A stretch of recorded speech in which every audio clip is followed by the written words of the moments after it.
अच्छी बात है, ठीक है। जिस सरकार ने 5 साल, क्योंकि किसी भी सरकार को काम करने का कार्यकाल 5 साल का होता है।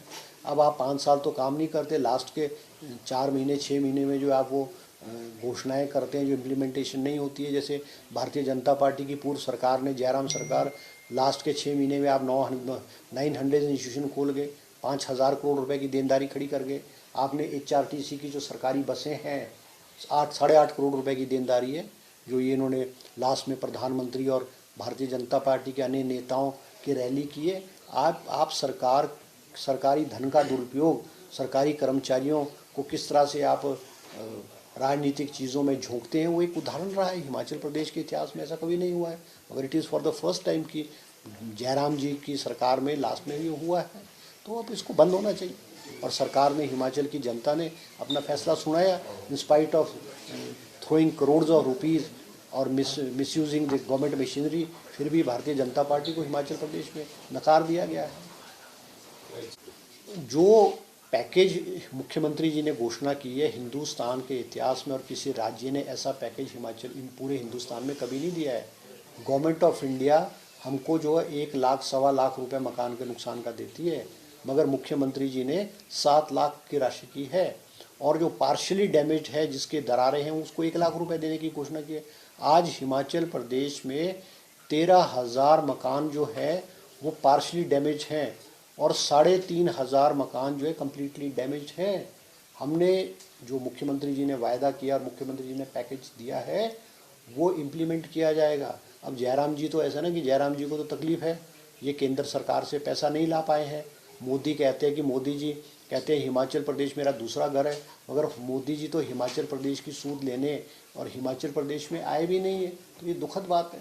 तो भारतीय जनता पार्टी तो हमारी आलोचना करेगी, हमारी नुक्ताचीनी करेगी। और सबसे दुखद बात, हिमाचल प्रदेश के इतिहास में विधानसभा के अंदर जब हिमाचल प्रदेश के हितों की लड़ाई लड़ी जा रही थी, एक प्रस्ताव मुख्यमंत्री ने पेश किया और हम उम्मीद करते थे कि it was not an political issue, it was not a राजनीतिक इशू नहीं था, कि हम उम्मीद करते थे कि भारतीय जनता पार्टी भी उसको समर्थन करती और सर्वसम्मति से केंद्र को भेजती।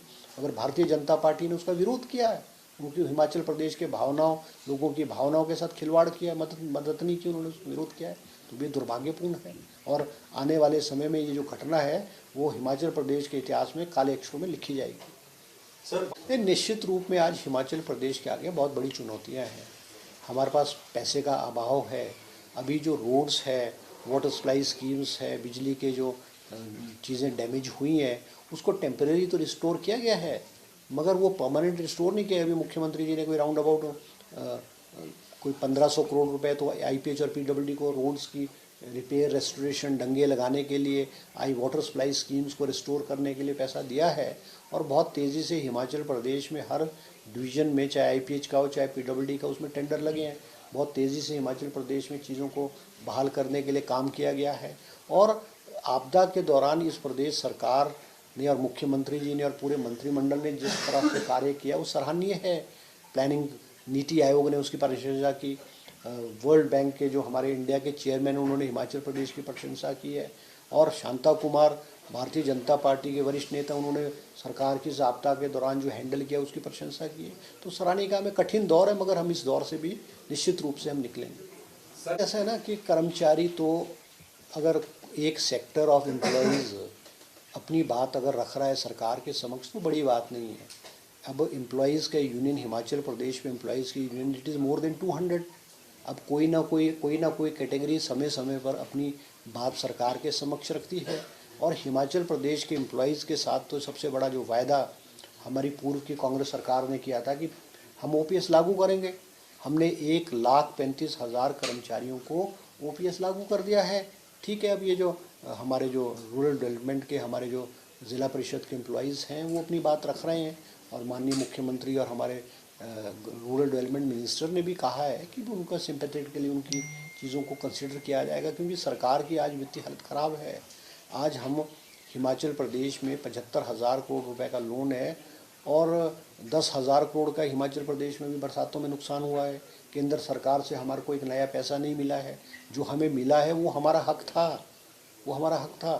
तो इनकी जो इश्यूज़ हैं एम्प्लॉयज़ के हैं, वो सरकार, हिमाचल की सरकार और मुख्यमंत्री सुखविंदर सिंह सुक्खू जी सिंपैथेटिकली उनको करेंगे। अब बजट भाषण में मुख्यमंत्री जी ने बहुत सारी कैटेगरीज़ की सैलरी बढ़ाने की बात की थी, हमने सारे के सारे वायदे पूरे किए। एसएमसी की सैलरी 2000 बढ़ी है, हमारे जो ये आईटी टीचर्स हैं उनकी सैलरी 2000 बढ़ी है, Anganwadi worker, Asha worker, part time worker, panchayat चौकीदार या जितनी भी कैटेगरी ऑफ एम्प्लॉयज़ है जिसकी बजट में घोषणा की थी, हमने उसको वायदा किया है। ठीक है, आज हम हिमाचल प्रदेश एक कठिन दौर से गुजर रहा है, फाइनेंशियली हमारी हालत ख़राब है, और जैसे जैसे प्रदेश की को मुख्यमंत्री का लक्ष्य है प्रदेश को आत्मनिर्भर बनाना, अपने पैरों पे खड़ा करना, तो हम एक संकट के दौर से गुजर रहे हैं। और मेरे ये आरडी वाले एम्प्लॉयज़, इनसे भी उम्मीद है वो आश्वासन दिया मुख्यमंत्री से बात करें और सिंपैथेटिकली उनको कंसिडर किया जाए।